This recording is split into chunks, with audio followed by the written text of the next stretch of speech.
Well, good afternoon, ladies and gentlemen. It's a pleasure on a nice Friday afternoon to see such a full hall. It's always so much more enjoyable when it's as large as this. I hope we'll have a very happy ceremony, an important ceremony, and it's my pleasure as Chancellor to do the formal bit, which is to say that on behalf of the Senate and the Council of the University of Leicester, I declare this degree congregation open. And now, if you'll please be seated.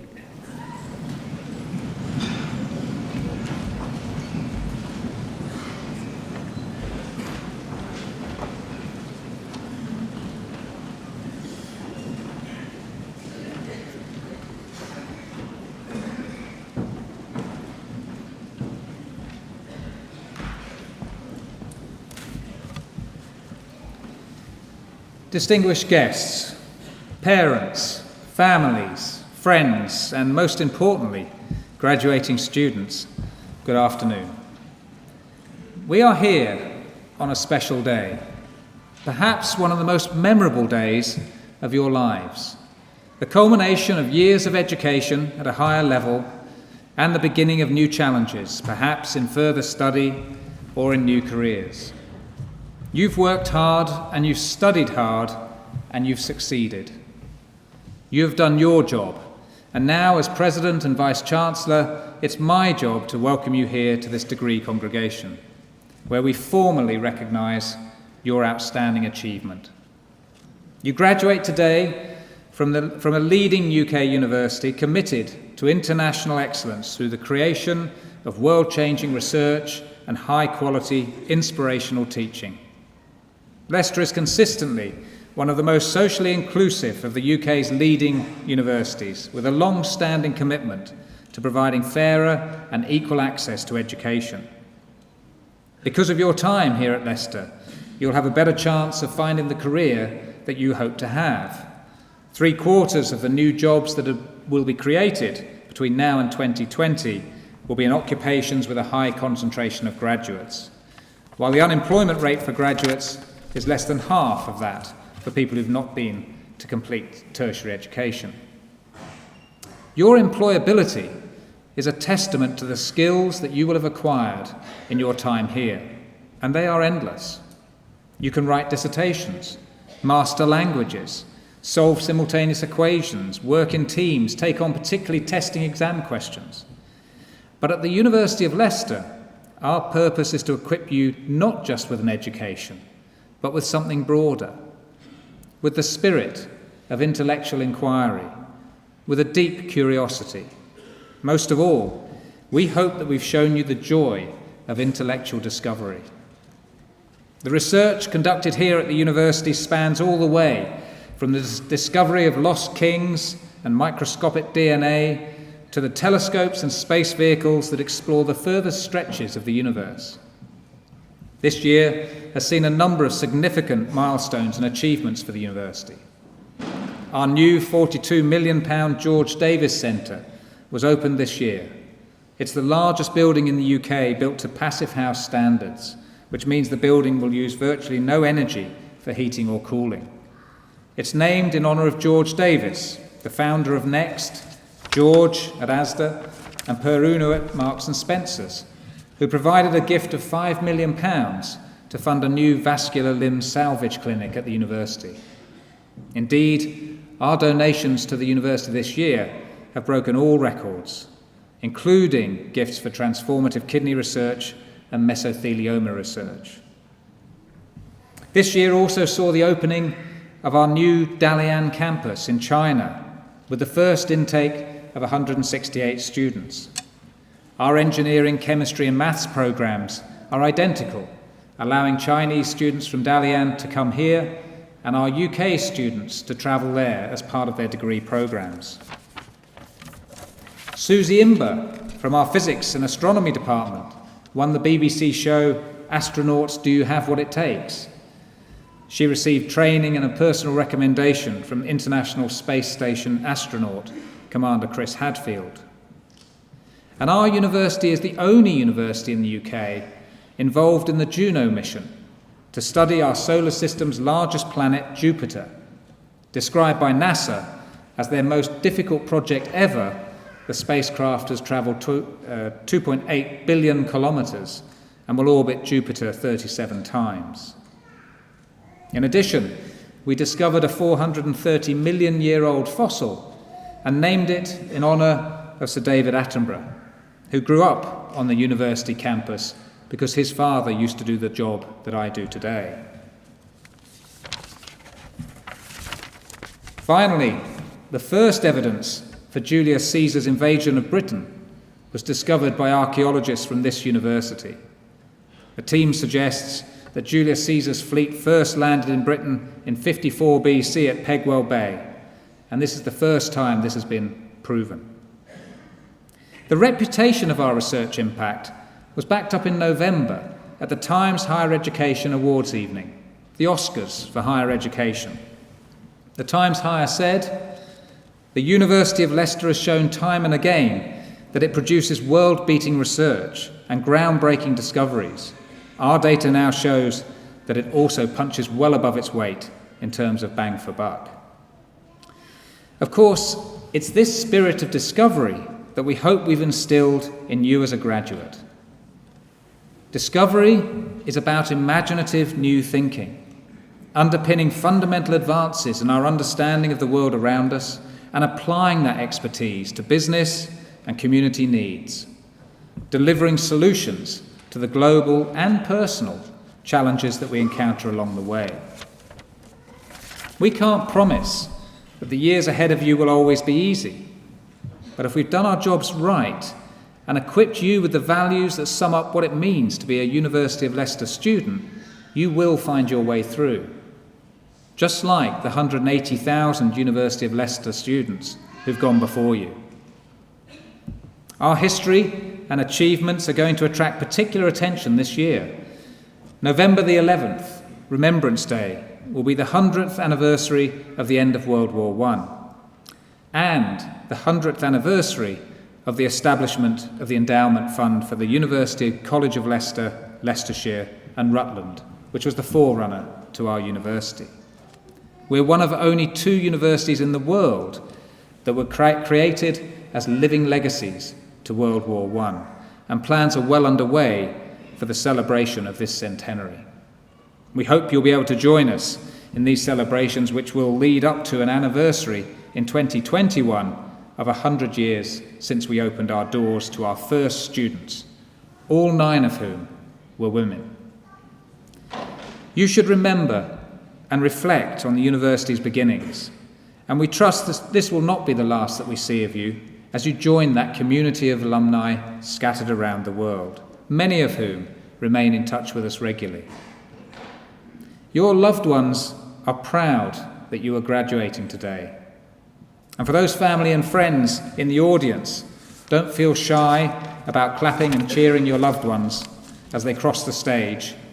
You won't get many days like this. For those of you who are graduating, we hope that you're as proud of the university that served you as we are of you. I congratulate you on the degrees you've obtained, and on behalf of the University of Leicester, I wish you every success. Well done.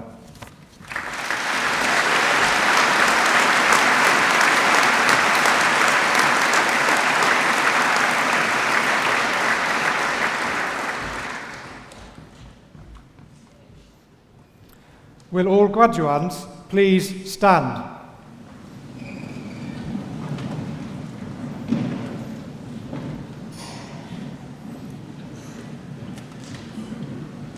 And now this is the formal form of words that we've used throughout on these ceremonies over the years, which is for me to say that on the authority of the Senate, I admit candidates both present and absent to the several degrees for which they are presented. And now, in due course, we'll ask you to come up in groups onto the stage, but for the moment, please, will you be seated again?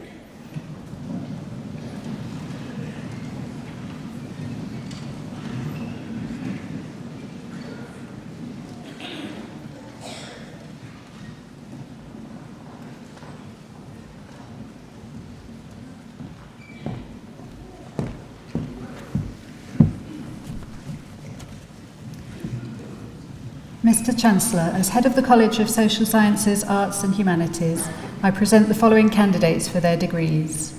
For the degree of Bachelor of Science in Banking and Finance, Rishi Vadudaria.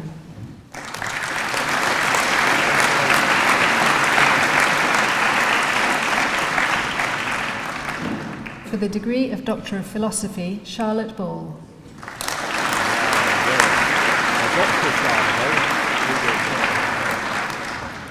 Jennifer Brosnan.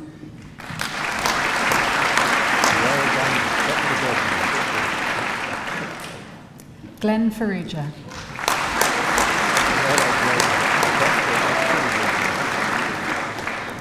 Roxana Fatame Dehokoni.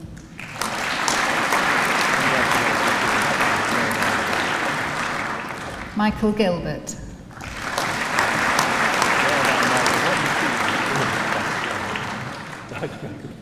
Victoria Hollows.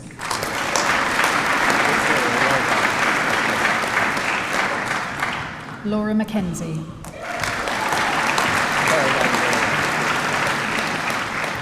Isabel Milo.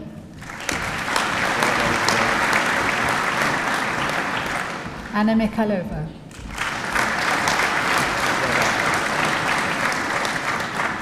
Qadir Mohammed.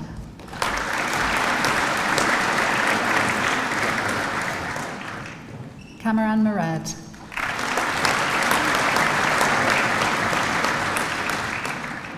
Jean Perrault.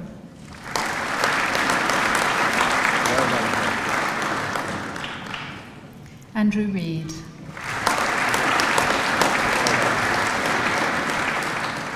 Carmen Sanchez Futul.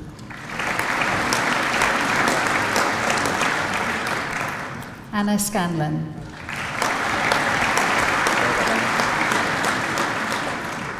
Ioana Turtakutsi Lawrence.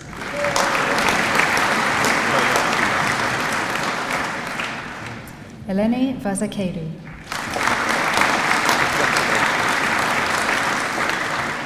Elise Waitlin.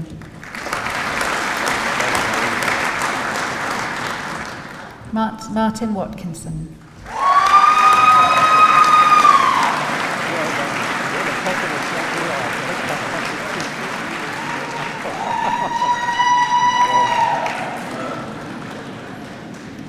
Hannah Worthen.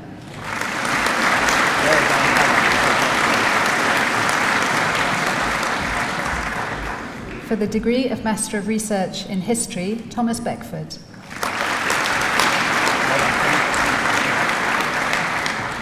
Susan Bishop.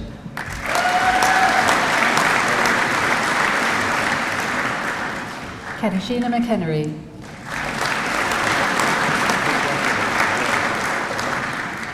Kerry Wigston. Harry Wilkinson.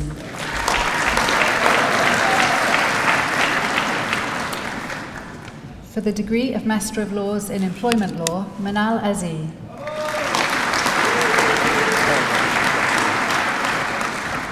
Jenny Clark.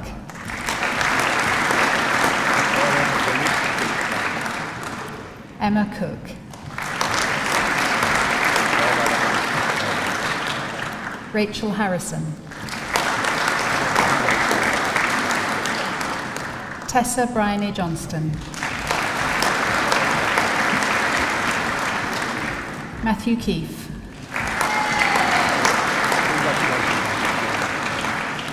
Judith Elizabeth Lamb. Victoria Law.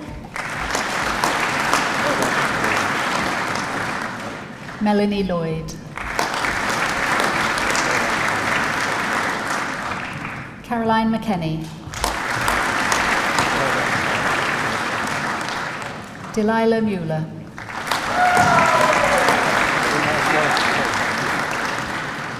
Rebecca Rawlings. Amanda Scarth. Amanda Simpson.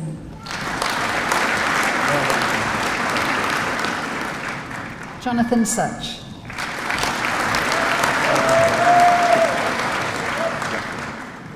Thomas Ward. Alla Jeramajeva.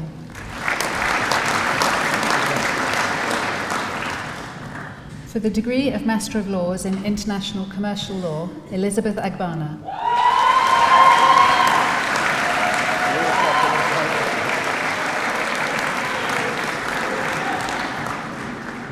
Hashil Al-Rushdi.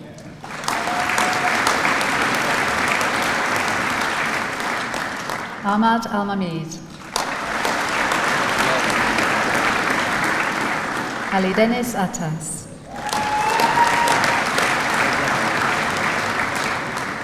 Haralabos Haralabus. Amar Habubi.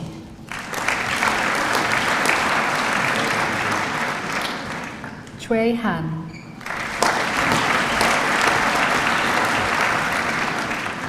Ala Issa.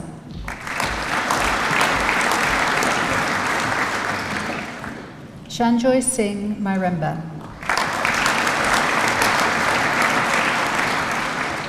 Lee Mutunga.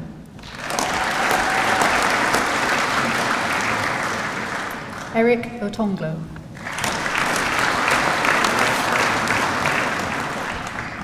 Maria Papacharalampos.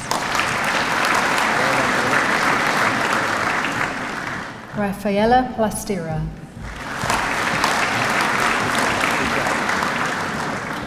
Myron Stevenson.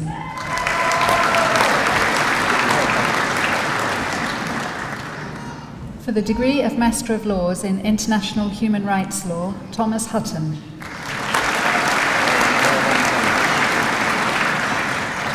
Hadi Juoff.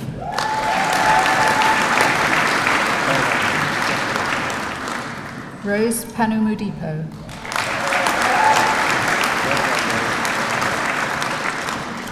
Danielle Watson.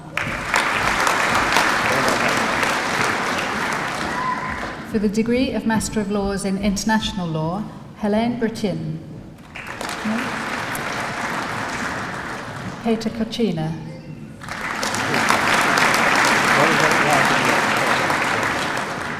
Royanne Richards.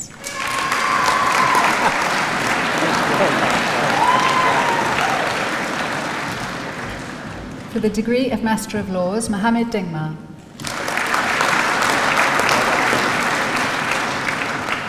For the degree of Master of Arts in Archaeology, Alistair Cooper.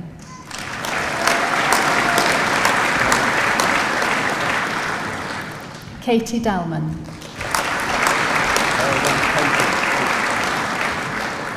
Philip Hartley. Ashley Pickard. Sophia Picken. Adam Santa. Holly Twigger. Emily Woolnough. Jordan Wright.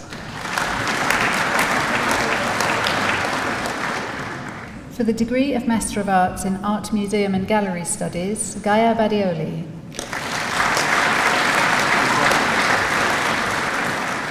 Tan Ling Chang.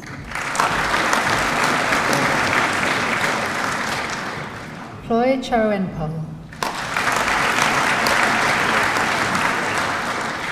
Yao Cheng.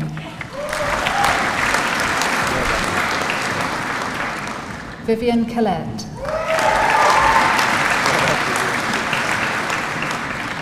Emily Cotton. Nimi de Simone.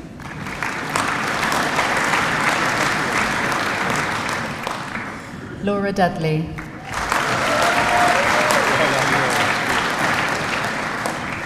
Hannah Foster.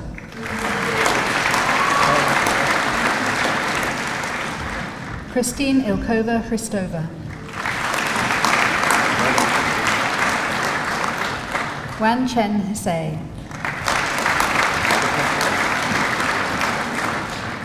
Rong Huang. Si-Han Lee. Ti-Zeng Liu.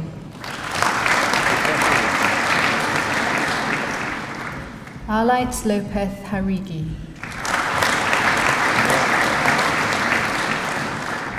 Chloe Plews. Lucinda Ridsdale.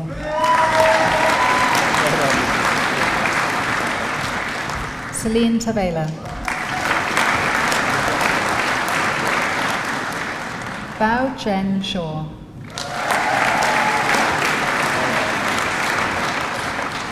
Li Cheng Zhen.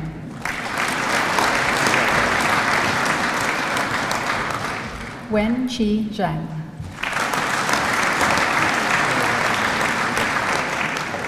Che Chao.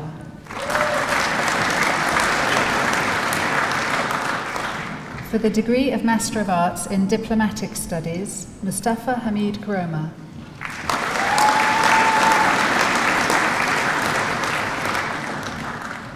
For the degree of Master of Arts in Heritage and Interpretation, Elizabeth Mann.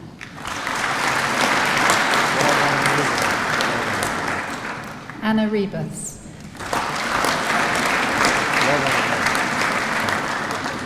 Ruth Scrace. For the degree of Master of Arts in History, Buda Altawajri.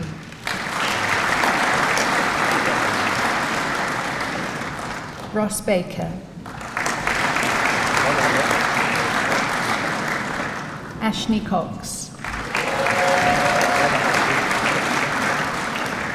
Emily Danaher.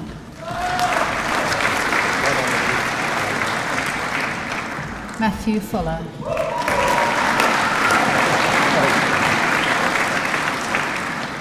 Simeon Hockley. Alexander Canelos. Amarinda Kang.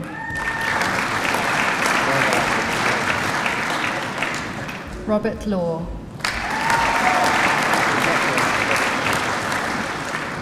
Joseph Marshall. Elizabeth Mugewa.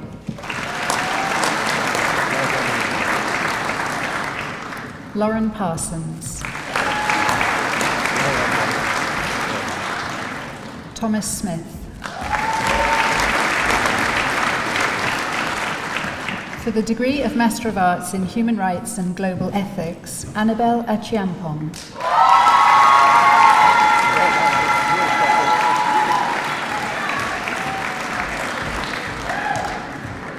Madeleine Allery.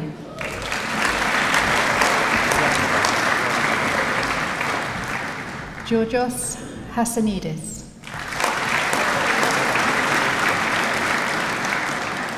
Talisha Chowan.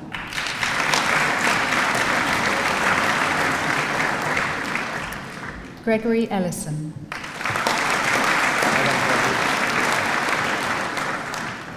Daniel McAvoy.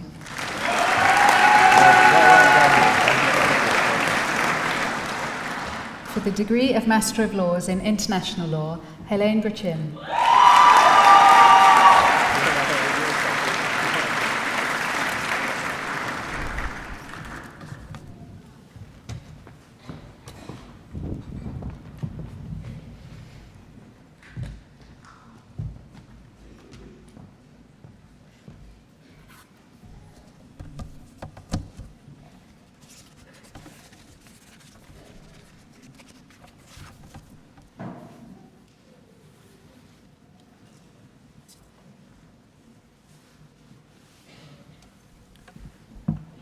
Patrick Harris is an outreach worker for The Bridge, a relatively small local charity for the homeless. That modest introduction may prompt the question, how does he come to be joining the ranks of the Nobel Prize winners, heads of government, renowned authors, peacemakers, sporting heroes, and captains of industry who have received honorary degrees from this university? The answer, put simply, is that Patrick is quite exceptional. every bit as exceptional as those other people, and more so than many, though he is naturally modest and may not be grateful for the comparison. His tireless work with the homeless, the outcast, and the desperate of our society fully justifies the use of the term awe-inspiring. Patrick was born in Leicester, where he lived in the Highfields and Saffron Lane areas, going to school at the former Linwood Boys' School. He married his childhood sweetheart, had 5 sons, and worked as a painter and decorator. This unexceptional life came to an end when his wife left him, taking the children with her. The breakup was more than Patrick could cope with, and in his late 20s he became homeless, sofa surfing with friends and acquaintances when he could manage it, but all too often sleeping on the street. He says his preferred sleeping place was a shelter in Leicester's Abbey Park, as it was relatively safe if you climbed in after the gates were closed. After many months of this, there must surely have been a serious risk that Patrick would continue on a downward path of increasing hardship and isolation. Unlike many in his position, he never succumbed to alcohol or drugs. Eventually he found accommodation at a hostel in the Highfields area, but was appalled to find the place littered with needles and the paraphernalia of drug use. His objections resulted in his being moved to another hostel, and this was a turning point. A lady working there helped him to regain access to his children, and she showed him how, as he puts it, to give his life to Christ.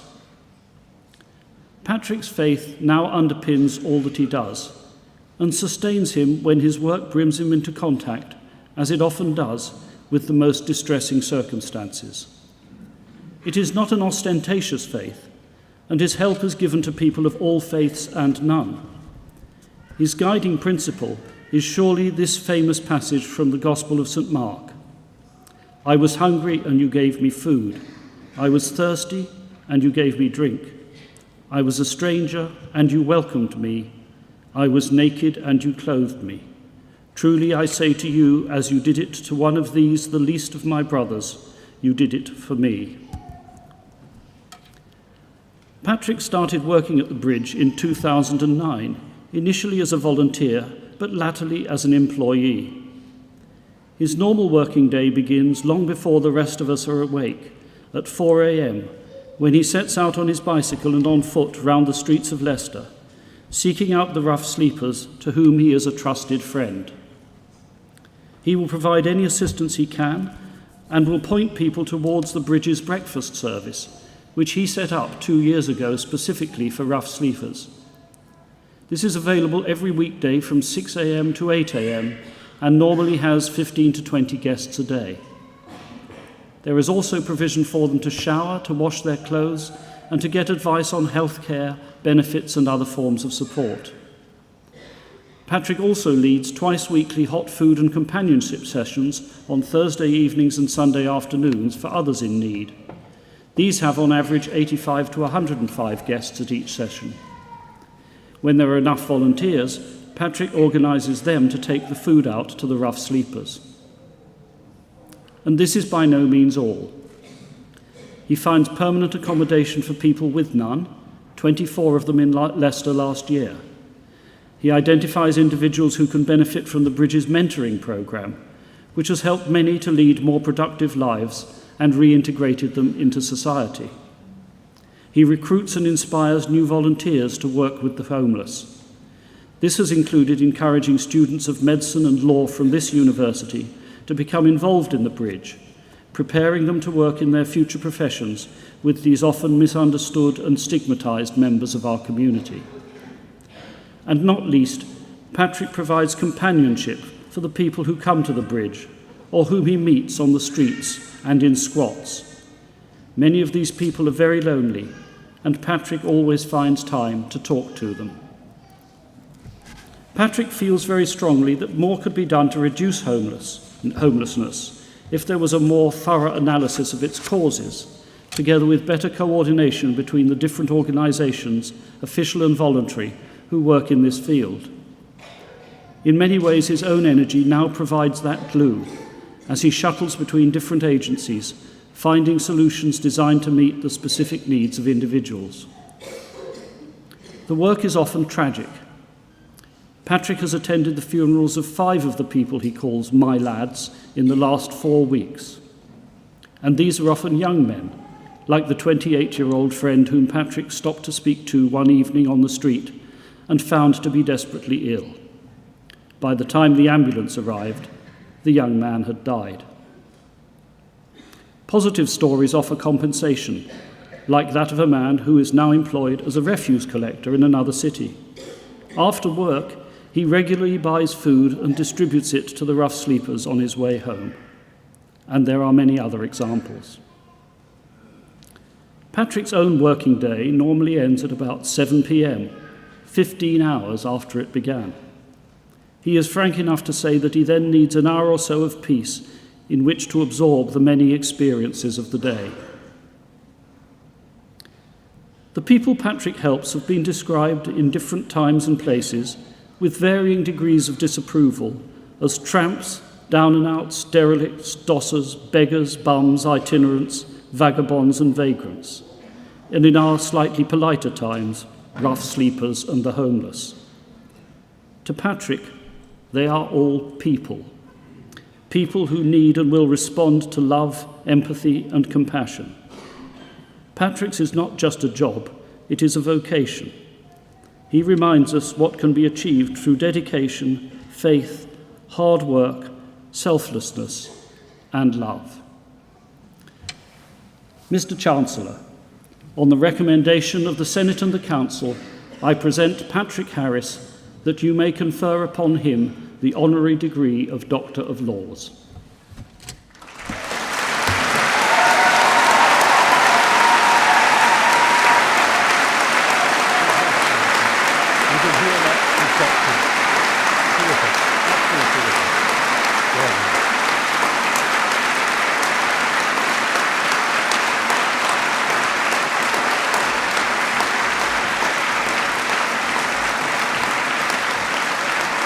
Wow.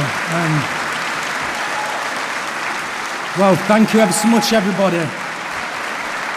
You know what?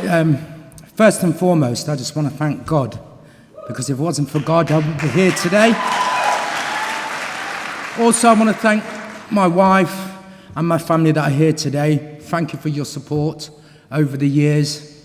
And also the people that believed in me, the trustees of the bridge, who are absolutely amazing. And also most of my volunteers, because I look at it, I'm only one person. If it wasn't because of my volunteers, I wouldn't be able to half do what I can do. So I want to really, thank all of them. And also the people who's played a part in my life, supporting me.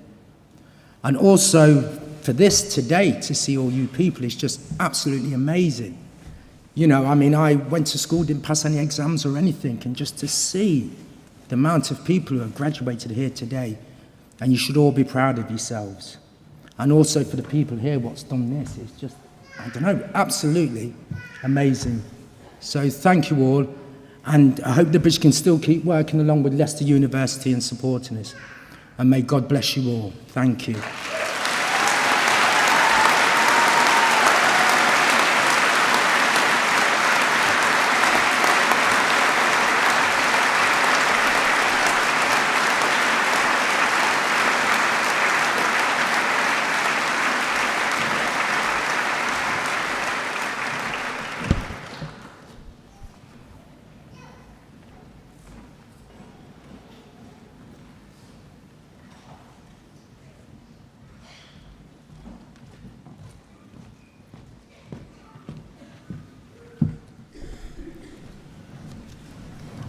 Mr. President and Vice-Chancellor, on behalf of the College of Social Sciences, Arts and Humanities, I present the following candidates for their degrees.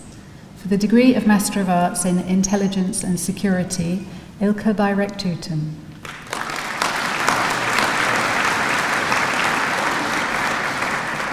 Thomas Knapp.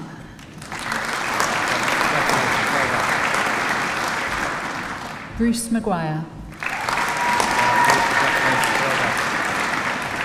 For the degree of Master of Arts in International Relations and World Order, Asim Ali.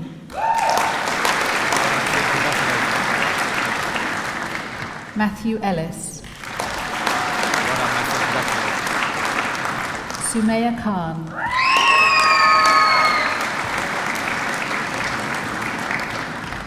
Alice Kohler Solomon.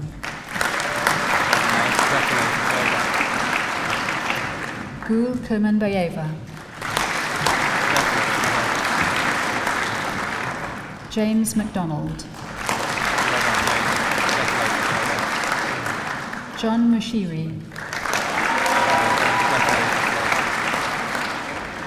Marius Pugachauskas. For the degree of Master of Arts in International Security Studies, Azeldin Al-Khatib.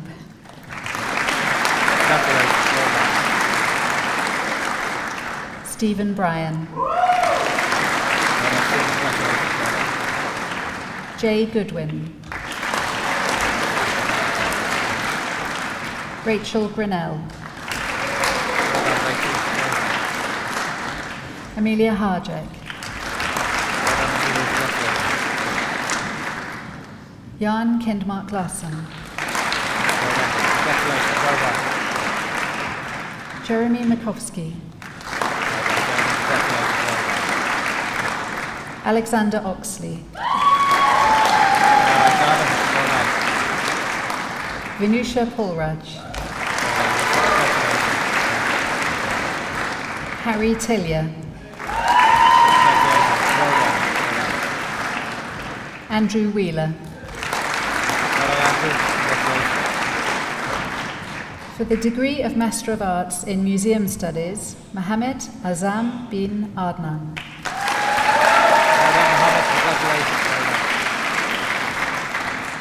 Sean Allpress.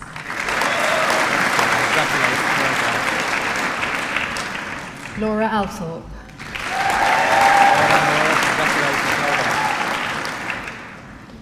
Lindsay Belodo.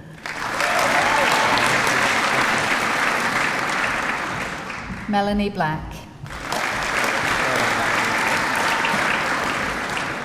Molly Bowen. Molly Cardoza. Sheila Chavda. Yi Yun Cheng. Robin Cleary. Charlotte Craig.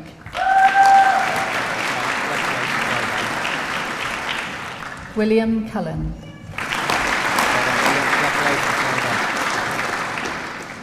Emma Dargle.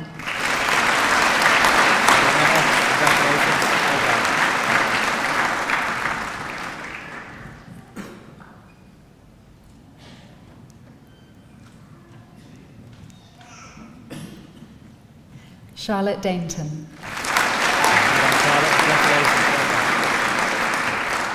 Claudia Di Tosto.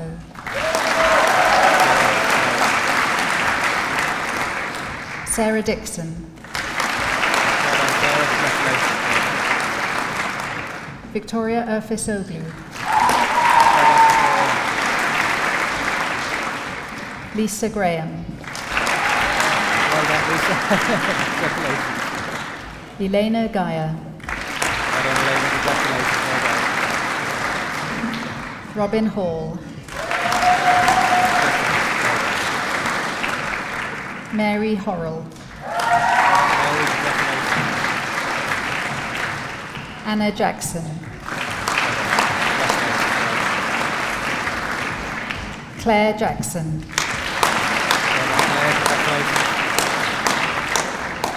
Bing Shui Jiang.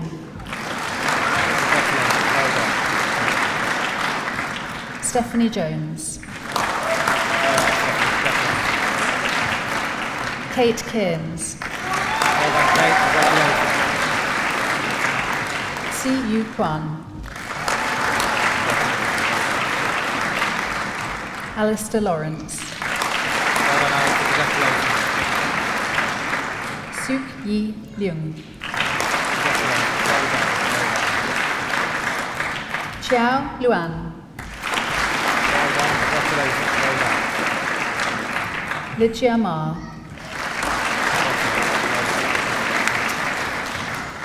Olivia Marsh.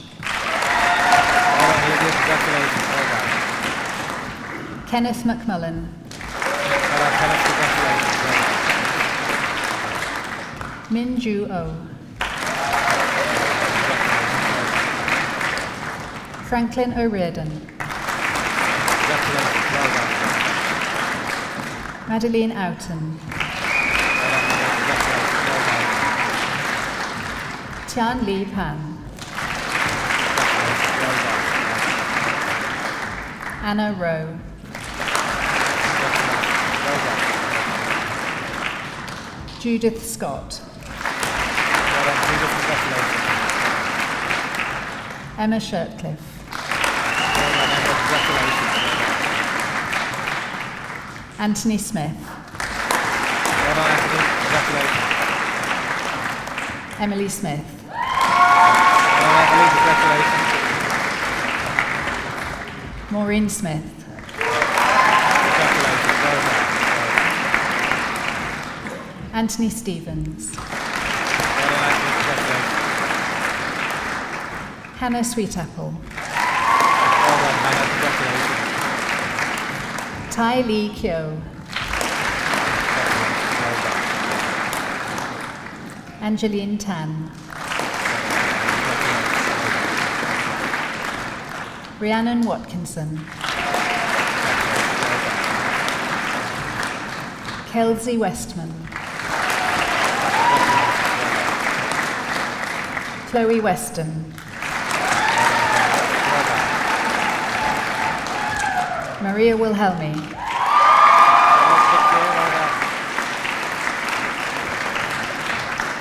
Mary Willett, Well done, Mary, congratulations. Well done. Hannah Walden,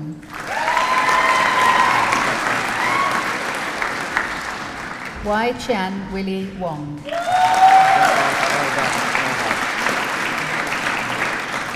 Nicole Wortman,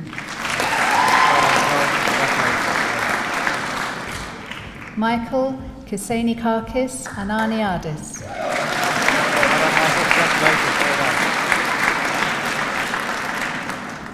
Ling Ling Chie,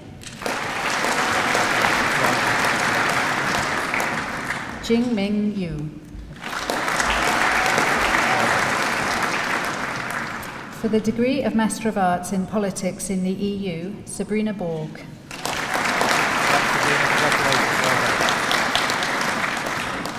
Donna Gilbert.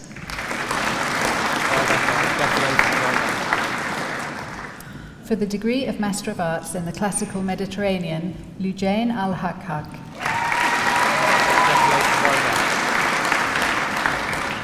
Lois Bird. Paul Richards.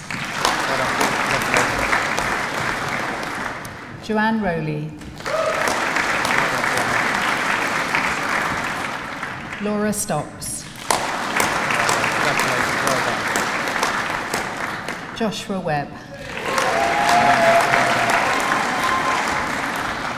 For the degree of Master of Arts in Politics of Conflict and Violence, Alexandra Beattie. Morris Oyugi.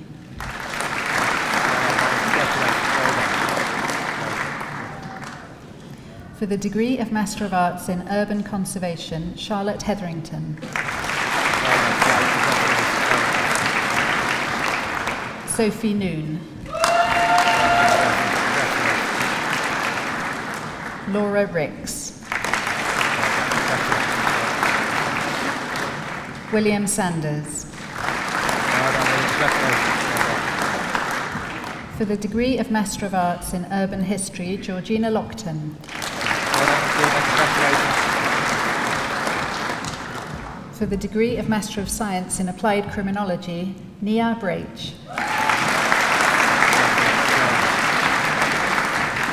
Julia Gergel. Benjamin Isherwood. Hannah Piggott.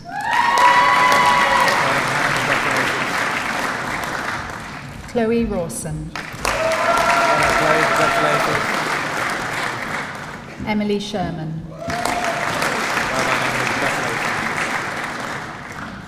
For the degree of Master of Science in Clinical Criminology, Mercy Adeleke.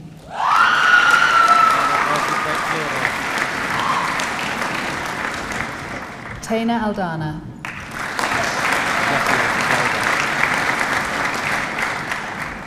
Leah Barrett. Chi Hei Cheng. Aini Hanafia. Shruti Kapil.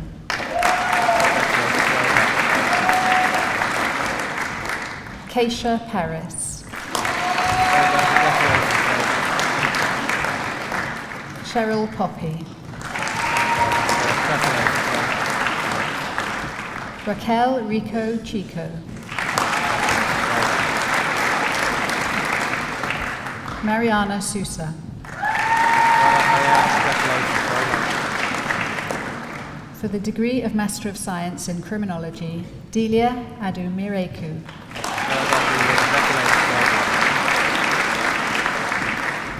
Nat Charnock Aryukong.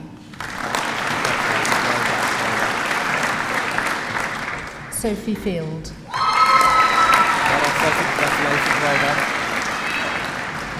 Abby Fisher.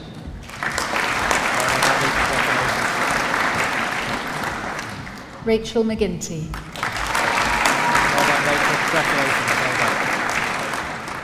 Olympia Mile.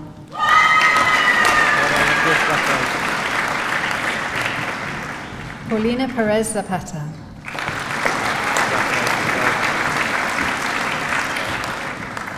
For the degree of Master of Science in Criminology and Criminal Justice, Emma Smythe.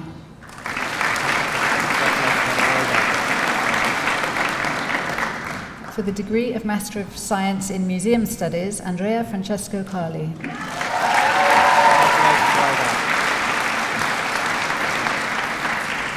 Han Lin Zay.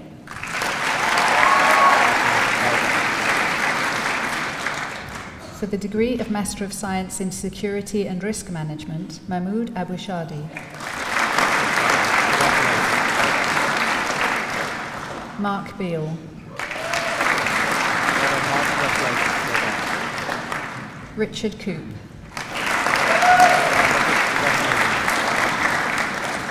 Andrew Forbes. Sarah Harvey. Martin Jackson. Michael Monaghan. Massimo Moraldo. John Perrott. Stephen Robertson.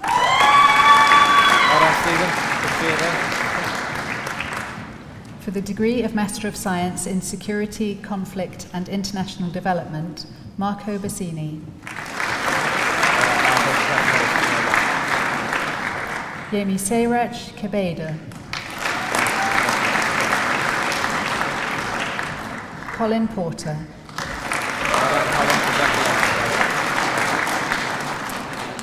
Gregory Pye. For the degree of Master of Science in Terrorism, Security and Policing, Amar Al-Mahmoud.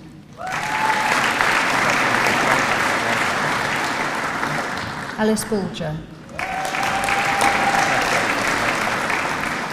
Moshin Chowdhury. Charles Cox. Lisa Lynn Edelstein.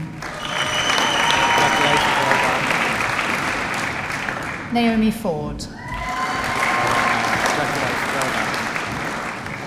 Bethany Hinson. Tomohiro Koide. Molly Martin.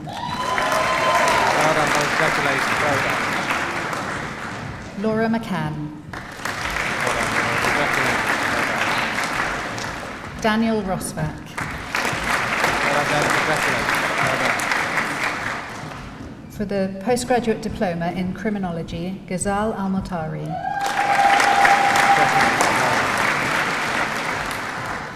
For the postgraduate diploma in employment law, Susan Gatfield McGloin.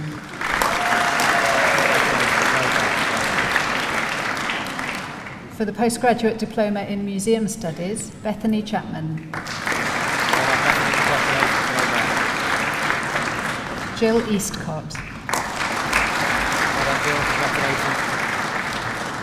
Diana Velhagen. Well done, Diana. Congratulations. Well done.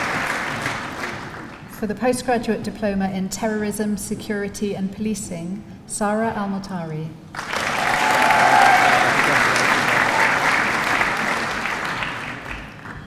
For the degree of Bachelor of Laws in Law, Abigail Adewunmi.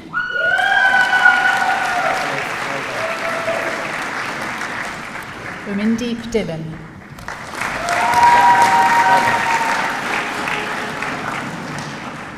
Stacey Lambert. Dora Mode Azar. Kumail Nassa. Kushagra Sharma. Congratulations. Well done. Cameron Tor.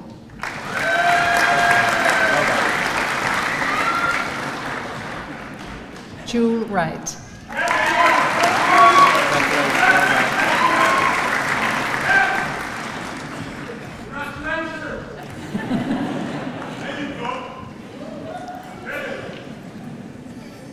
For the degree of Bachelor of Laws in Law with a Modern Language, Lawrence Leach.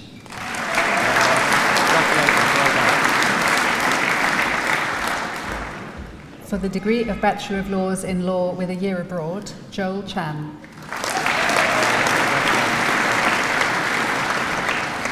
For the degree of Bachelor of Laws in Law Matrice, Isabel Diana.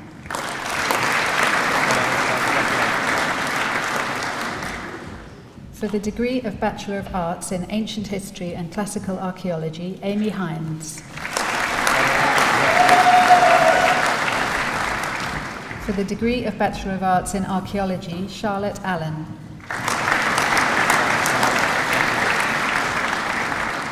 Ria Barry. Katharina Groats. Well done. Congratulations. Well done. For the degree of Bachelor of Arts in Criminology, Narjis Hashmi. Congratulations. Well done. Awais Ramzan.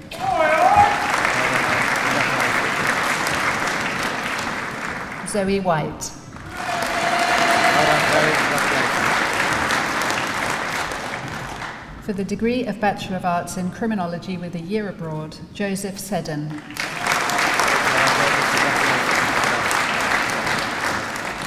For the degree of Bachelor of Arts in History and Politics with a Year Abroad, Shagun Balogun.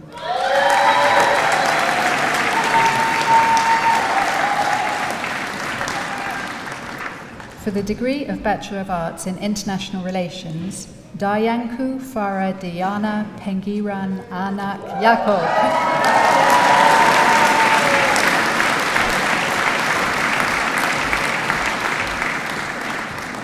Jacob Van Heekeren Van Kel. Congratulations. Well done. Well done. For the degree of Bachelor of Arts in Politics, Luke Morris. Well done, Luke. Congratulations. Well done. For the degree of Bachelor of Arts in Security and Risk Management, Nicholas May. Well done, Nicholas. Congratulations. Well done. Ifianyi Nuwaru.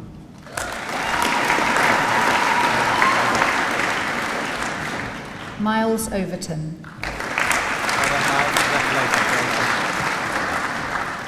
done. Lee Sweeney. Congratulations. Well done. For the Arts Foundation degree in Security and Risk Management, Joseph Dapar Siakwan. Congratulations. Well done.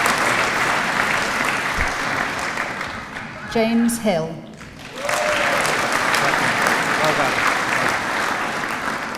Thomas Johnston. Well done, Thomas. Congratulations. Well done. Albert Muchini-Ripi. Well done, Albert. Congratulations. Well done. For the Certificate of Higher Education in Ancient History and Classical Archaeology, Victoria Chamberlain. Well done, Victoria. Congratulations. Elizabeth Osborne. Well done, Elizabeth. Congratulations. Well done.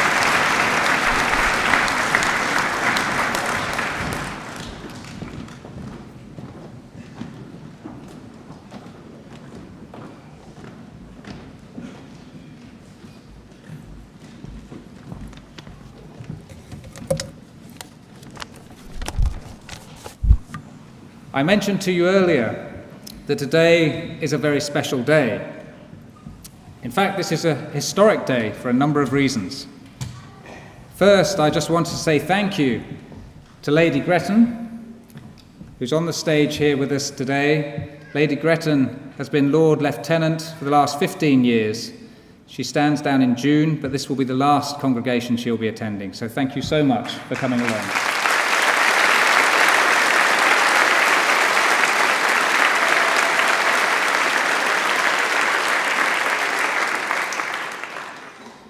We also have to celebrate the contribution made by Lord Grocott.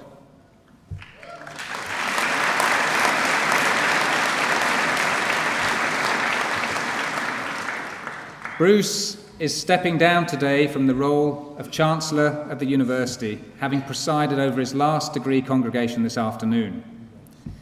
Most of Bruce's predecessors as Chancellor, and there have been 5 of them in our 100-year history, have been distinguished scientists, including several presidents of the Royal Society and 3 Nobel laureates. Bruce has been the first politician to hold the office, but he has another distinction which has made his chancellorship even more special. He is truly one of us, the first of our chancellors to have been one of our own alumni. Bruce studied politics and a PGCE course here, graduating in 1962.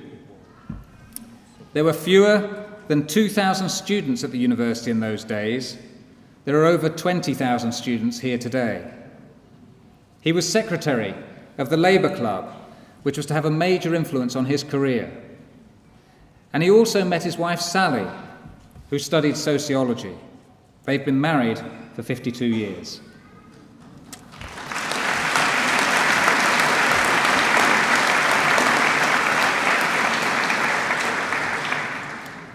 The pride, understanding and attachment to the university that come from having spent some of your formative years in the place have underpinned the commitment which Bruce has brought to his duties. After leaving Leicester, Bruce taught politics in Manchester University and Birmingham Polytechnic for a while. He was a local councillor in Bromsgrove and he aspired to be elected to Parliament. But election to Parliament and staying there once elected is no easy matter. As Bruce recently reminded the House of Lords in a typical sporting analogy, my record is played 8, won 4, lost 4. Despite these ups and downs, he served in the House of Commons for a total of 19 years. It was in 1974 that he was first elected in Lichfield and Tamworth, losing 5 years later in 1979 with the election of a Conservative government under Margaret Thatcher. His career then took a rather unexpected turn when he joined Central Television as a presenter on their political programmes, going on to produce the very successful programme Central Weekend. This was an exciting time to be working in television, and in some ways it was very difficult for Bruce to give it up. But his love of politics was too strong. And in 1987, he was elected for another constituency and remained for another 14 years. In 1994, when Tony Blair was elected leader of the Labour Party, he asked Bruce to be his parliamentary private secretary, a position he held for 7 years in opposition and in government.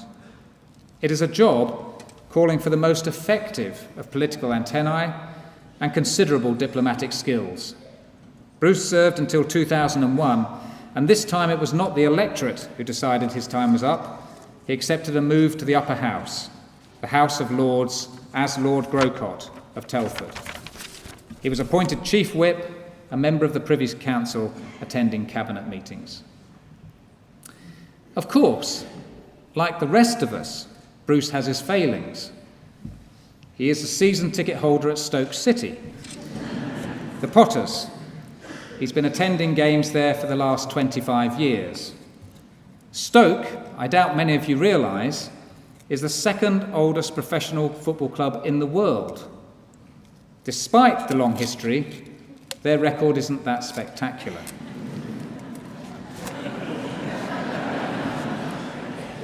They're currently 17th in the Premier League, one place off relegation.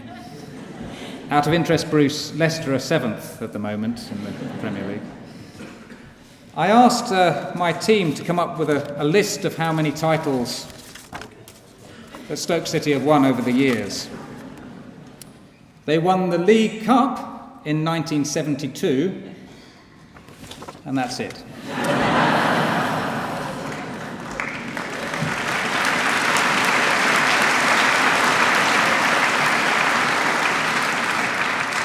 It does at least demonstrate Bruce's tenacity in continuing to hold the faith. He's said to regard true happiness as seeing Stoke 3-0 up with only 5 minutes to play. A very rare experience. Perhaps it's no surprise then to hear that there are two things Bruce would do if he won the lottery. The first would be to buy a striker for Stoke City. The second would be to satisfy his passion for steam trains by buying a locomotive. Bruce's father and his father before him were both railwaymen. Apart from the difficulty of knowing where to put it, it might at least save his long-suffering family from wet weekend trips to Wales and other remote parts of the kingdom. When he was installed as Chancellor 5 years ago, Bruce said that he intended to act as an ambassador for the University at Westminster and elsewhere, and to be involved in its work wherever that was helpful. Bruce has given the university the full benefit of his experience during the last 5 years. I've found it invaluable to be able to consult someone who knows and cares for the university but is not constantly in the thick of it. Like much of Bruce's contribution to government, this may not have been on public view. It may be intangible, but it's been immensely important both to me and I know to the Vice-Chancellor before me. In the public domain, Bruce has played a vital part in establishing the Chancellor's Distinguished Lecture Series, which has attracted an impressive lineup of speakers, including Lord Winston, Patricia Cornell, David Putnam, David Willits, and David Attenborough. This will be one enduring legacy of his chancellorship. And so to return to the ceremonial aspects of the job. There's no payment for being a chancellor, but that hasn't affected Bruce's hard work. Over the past 5 years, Bruce has been scrupulous in attending these degrees congregations and meeting, however briefly, so many of our graduating students. I calculate that there have been 55 ceremonies, and a rough estimate suggests that he's shaken hands with over 10,000 students in that time. Bruce has only been absent twice, once when he broke his ribs, and once when he was celebrating his golden wedding anniversary. With Sally, of course, the fellow student whom he met here. I think you will agree they're legitimate excuses. So on behalf of the whole university, I'd like to thank you, Bruce, very warmly, for all you've done for us, for those quick pints together after graduation, and for your warm words of support throughout the time. We hope very much that you'll keep in touch and that you'll keep an eye on how we're doing in the future. Your support has been truly appreciated. Thank you.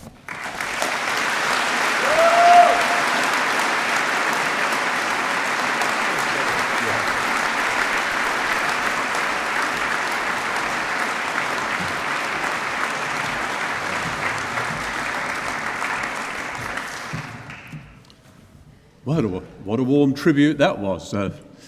Quite an exceptional individual. I mean, I'd have voted for him, I'll tell you. And the warmth and the support that I've had from the university, I've really got to say thanks for this. because obviously I can completely empathise with all of you that attend these ceremonies, having been in the same position myself as Paul has told you, as was Sally, my wife. You never know who you might meet when you're a student at Leicester University. I should also say, by the way, that I have 3 very good friends who I still meet, who were friends of mine doing social sciences in the 1950s and 60s, who I still meet about once a year, and we reminisce, the 4 of us. And just to put life in perspective for all of you, of the 4 of us celebrating our time at Leicester so many years ago, far and away the most successful financially, indeed who could buy the other 3 of us, is the one who failed his degree. So just bear that in mind. In the ups and downs of life, things are never as bad as you think they're going to be, and they're not always as terrific as you think they are sometimes, as I can speak with feeling as a Stoke supporter. The only unkind thing I thought in Paul's tribute. And let me say as well what sort of happy associations I have with the place, and they've continued. That the support I've had from members of staff here has been terrific. I've enjoyed these ceremonies enormously.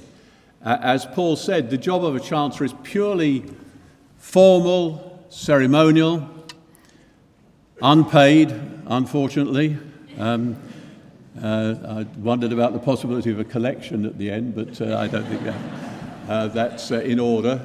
But it gets its own fulfilment, not least in seeing people coming across the stage each ceremony, which is no hardship, because the smiles and the pleasure that you see on people's faces is quite authentic. I have to say as well, my politics degree here was, you might say, amazingly useful. I noticed there are a couple of politics students coming up today that if you've lost as many elections as I have over the years, the great thing about a degree in politics, where you look at the whole vista, is it puts those defeats in perspective. It doesn't make them feel any better, but you realise that maybe being defeated in a general election is not entirely down to your own inadequacies. But of course, as well, reflecting back, I wouldn't have wanted to be a Chancellor of a university other than here at Leicester. That you can't help but reflect the complete unpredictability of life.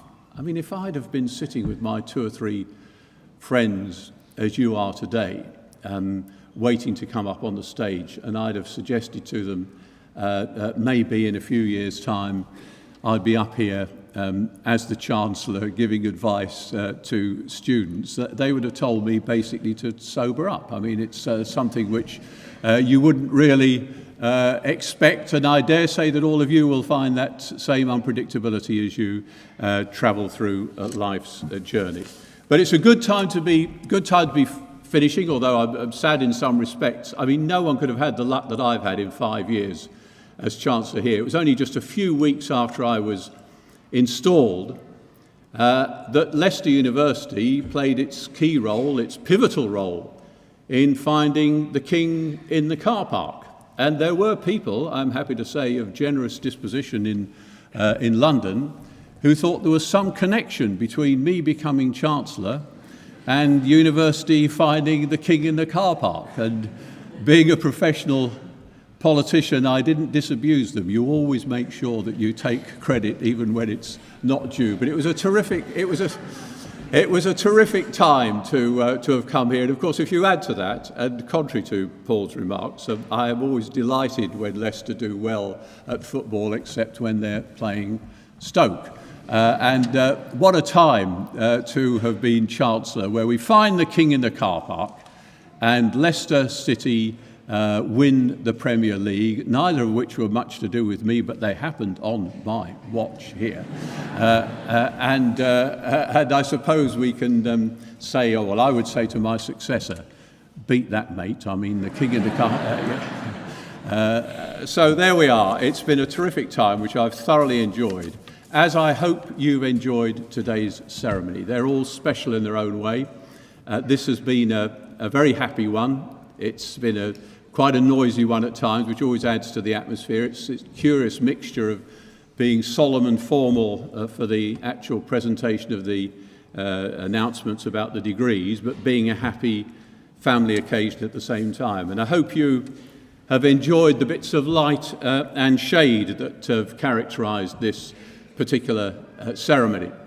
And in particular, I really have got to say this, for all the ceremonies that I want to say this to Patrick, because I've presided over quite a few of these ceremonies, but I cannot remember any reception to the recipient of an honorary degree than the one we all gave to Patrick today. I thought that was just a reflection how massively well earned that was. A life of Christian commitment, inspirational. I'm delighted that he's accepted an honorary doctorate from us, and I'm sure you will share with me again in expressing our warmth and support for Patrick.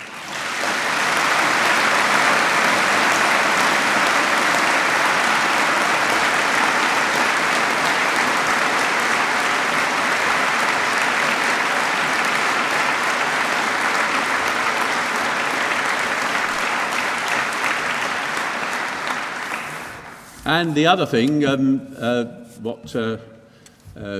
innovation the last couple of years to have what we call a musical interlude. I suppose because it is a musical interlude, we have had various volunteers from various university groups, and today it was the turn of the university chorus singing some pieces from Rodgers and Hammerstein, and again I think we should say well done again to them, don't you? They do it well.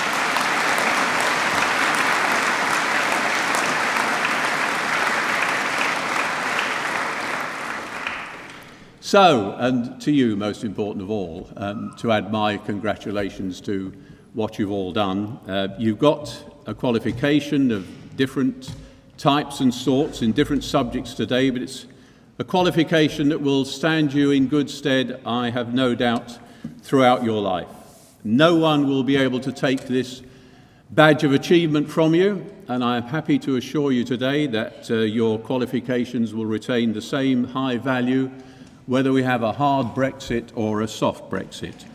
I'm always conscious when I'm speaking to people who've obtained postgraduate qualifications, sometimes in some of your cases several years after getting your first degree, of the particular problems that you will have had to have faced.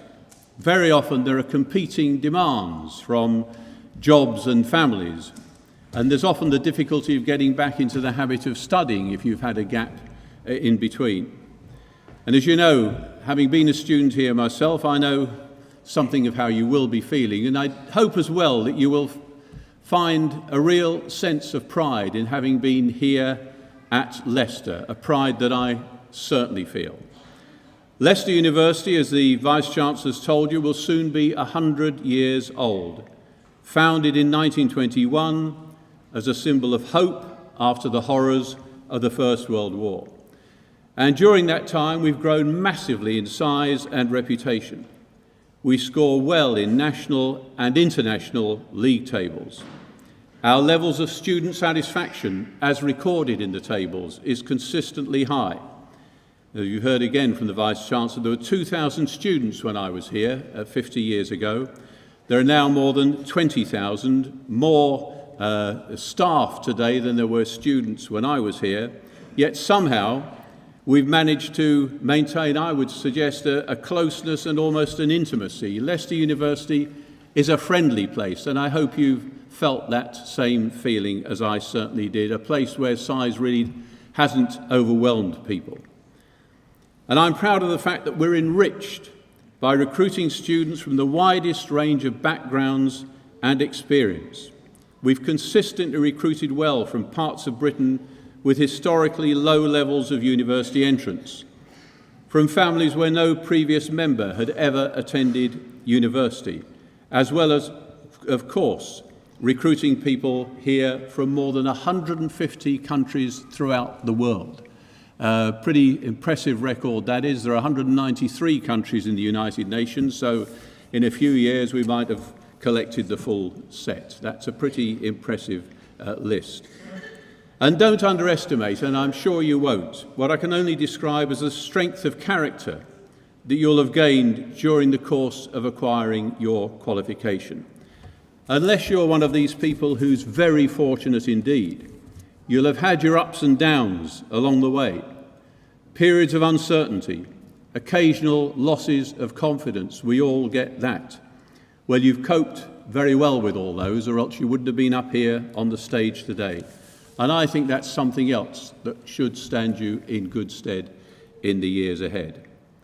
And isn't it great as well that we've got people of here, your friends and supporters who've come to support you. It's always great when the galleries are full and there's people who are as pleased with you getting your qualification as you are yourselves. And I know they're as proud and happy as you are. You've made the occasion even more fun by the cheers and the whoops and the cries of delight. I saw where they came from. We've got the names of the noisiest ones. It's and that's been a pleasure as well. I think we should thank all those friends and supporters, don't you?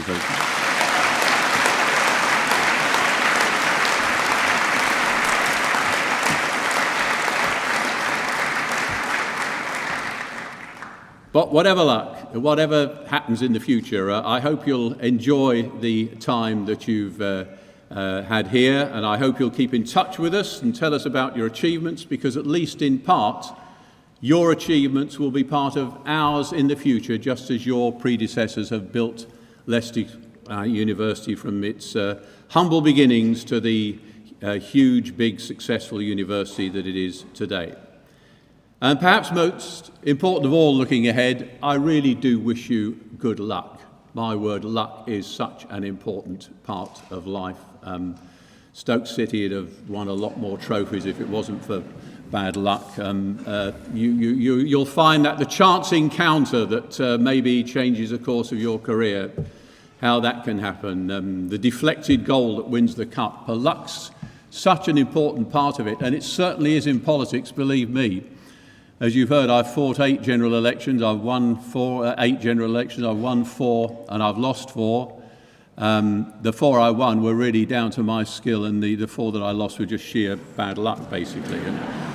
But I can say to you that it is certainly true in my career, more than in my profession, if you like, more than most, that luck is measurably a crucial, important part. Hard work, of course, plays its part, but so also does Lady Luck. So all that remains for me to say warmly and sincerely to all of you that have made this afternoon such a success, well done indeed.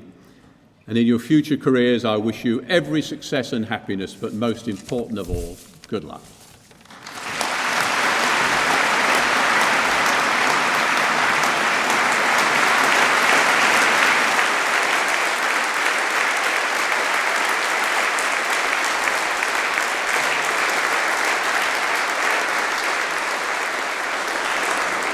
Right, and now the last formality of the day, which is for me to formally declare this degree congregation closed.